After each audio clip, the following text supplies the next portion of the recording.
Vamos considerar que você já tenha feito as receitas. Eu não sei se vocês já testaram receitas sem glúten em casa, se vocês tiveram sucesso ou não. Se vocês quiserem ir colocando no chat também, fiquem à vontade, tá? Vamos imaginar que você já tenha feito receitas sem glúten e elas não tenham ficado como você espera, ou vocês realmente não conseguiram comer porque ficou seca demais, ficou esfarelando demais, ficou dura no dia seguinte. Então vamos imaginar esse cenário. E acredite, você não é a única que faz esse tipo de receita. Você não é a única pessoa que erra os pães sem glúten. Eu recebo diariamente diversos comentários, né? Depoimentos ali falando que não conseguem acertar as receitas. Hoje mesmo, eu recebi no YouTube ontem, acho que era de ontem, um comentário, falando que a pessoa já testou tanta receita de tantos canais que ela estava desistindo. Aí eu falei pra ela testar uma receita minha, vamos aguardar a resposta, né? Mas é isso que acontece, a gente fica pegando receita qualquer da internet, sem nenhum crivo ali de seleção, a gente vai simplesmente pegando porque a gente não conhece o que tá errado nas receitas de internet, e aí a gente erra, pega um resultado ruim, um resultado fica duro, farelo, fica com gosto ruim, gosto forte de uma farinha só, ou um gosto que a gente não sabe definir de onde que vem. Então, isso nos desestimula. Isso pode fazer com que você desista de fazer os seus pães em casa e acabe se acostumando e aceitando que pão sem glúten é ruim mesmo, que você nunca vai acertar, porque não existe pão que fica macio, que fica fofinho, e passa a sua vida comendo coisas ruins ou comprando de vez em quando, porque não dá pra comprar, a menos que você seja muito rica, né? Não dá pra comprar pão todos os dias no supermercado, né? Porque R$26 cada 350 gramas de pão, né? Não dá muito, não. E ainda tem as outras coisas, né? Biscoito, bolo, enfim. Então, quando você aprende a fazer, você reduz isso.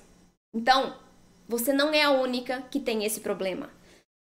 E eu quero te ajudar com isso. Por que você erra? Por que eu errava lá no início? Por que muitas pessoas erram as receitas de pães sem glúten? Nossa, você assiste um vídeo, né? A receita tá linda naquele vídeo. Você faz a receita exatamente como está descrita e o seu pão fica uma gororoba.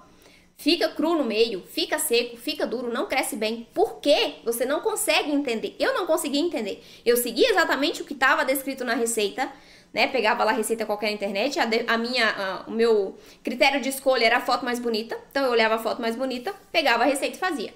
Ou tinha só farinha de arroz, ou não tinha um mix equilibrado ali, mas na época eu não sabia, né? E eu achava que o problema era eu, porque eu não sabia fazer. Então você pode estar achando que o problema é você.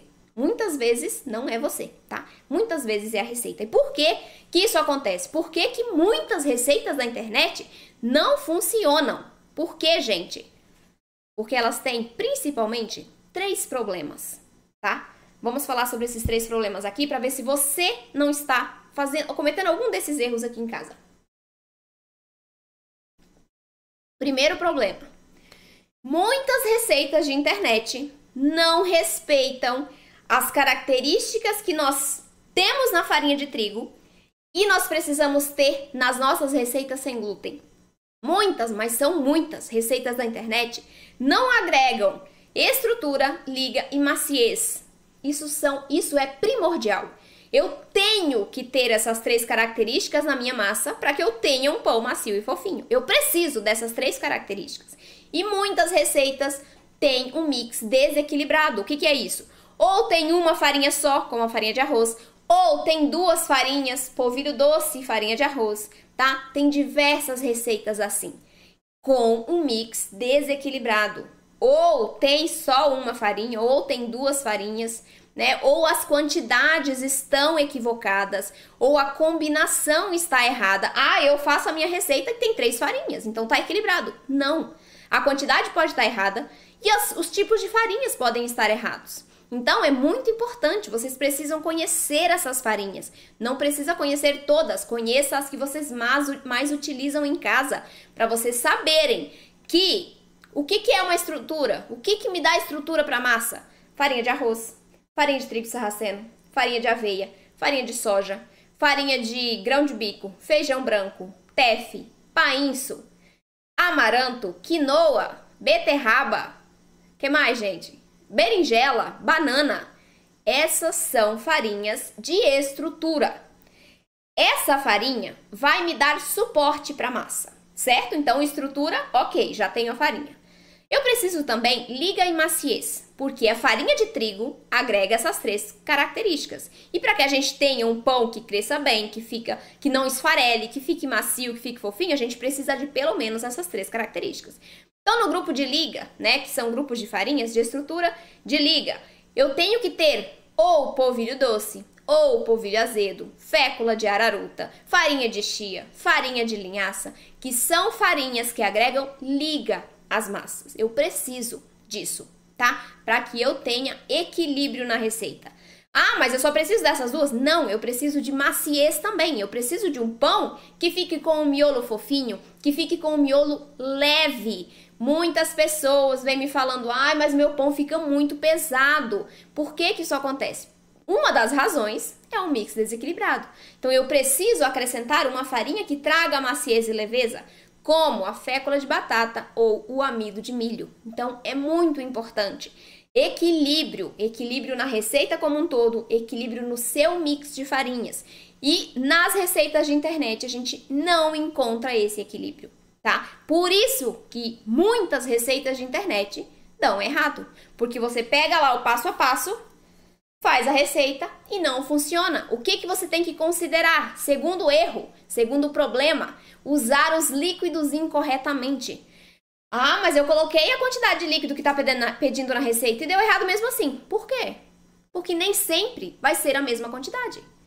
Cada farinha absorve os líquidos de maneira diferente. Se a marca da farinha muda, a capacidade de ela absorver os líquidos também pode ser diferente. Então, se eu uso uma farinha de arroz da marca X, você faz em casa a mesma receita com a farinha de arroz da marca Y, essa mudança de marca pode fazer com que a sua massa fique seca se você usar a mesma quantidade de água e a minha não. Então, você precisa conhecer as farinhas para que, quando você vai executar a sua receita, você tenha a capacidade de olhar para a sua massa e falar, tá seca. Vou colocar um pouquinho mais de líquido, mesmo que na receita não peça. Porque se você fizer com a quantidade exata que a receita pede e sua massa ficou seca já ali crua, imagina quando ela assar. Ela vai ficar mais seca ainda. Então, o resultado vai ser um pão seco, um pão que não cresce bem, porque se eu tenho falta de líquidos, eu também tenho interferência na fermentação correta da minha massa. Então, eu tenho problemas em deixar uma massa mais seca, crua, porque o meu resultado final vai ficar mais seco ainda, tá? Então, é muito importante. Não leve tudo que tem na internet a ferro e fogo, porque na maioria das vezes, principalmente se tratando de receita sem glúten, o resultado não vem conforme o prometido, tá? Muito importante isso, para que você consiga ter esse discernimento de conhecer a massa ali, se o ponto de hidratação está correto, se aquela textura, aquela consistência é ideal para aquele tipo de receita, você precisa praticar e conhecer os ingredientes. Quando a gente fala de ponto de hidratação, você precisa conhecer principalmente as farinhas, porque são elas que vão absorver mais ou menos os líquidos da massa. Se a gente não faz uma boa hidratação dessa massa, ela vai me dar um resultado final seco e farelento, tá? Tem uma amiga minha que ela mora no Canadá e ela também é celíaca, só que ela não sabia fazer receitas. E aí ela fazia os pães e tal, nunca tinha comentado comigo sobre isso. Ela, nossa amiga, meus pães ficam muito duros, muito secos. Primeira coisa que eu perguntei, como que fica a massa do seu pão quando você termina de fazer? Gruda na sua mão? Dá pra você manipular ela sem problemas? Ela, não, eu faço firme a massa, né? Que dá pra passar na bancada e ela não gruda na mão. Falei, aí tá o problema. Porque a hidratação da massa sem glúten é diferente da hidratação da massa com glúten. Com farinha de trigo, né, a gente vê ali as pessoas fazem as massas, a massa não gruda na mão, ela estica, né, não tem problema nenhum com a hidratação. Na sem glúten não é assim que funciona. Se a gente deixa na mesma consistência uma massa sem glúten da consistência da massa com farinha de trigo, a gente vai ter um pão duro, um pão seco. Isso não tem como não ser assim. Porque as nossas farinhas, primeiro que a gente não usa uma farinha só, a gente usa pelo menos 3, né?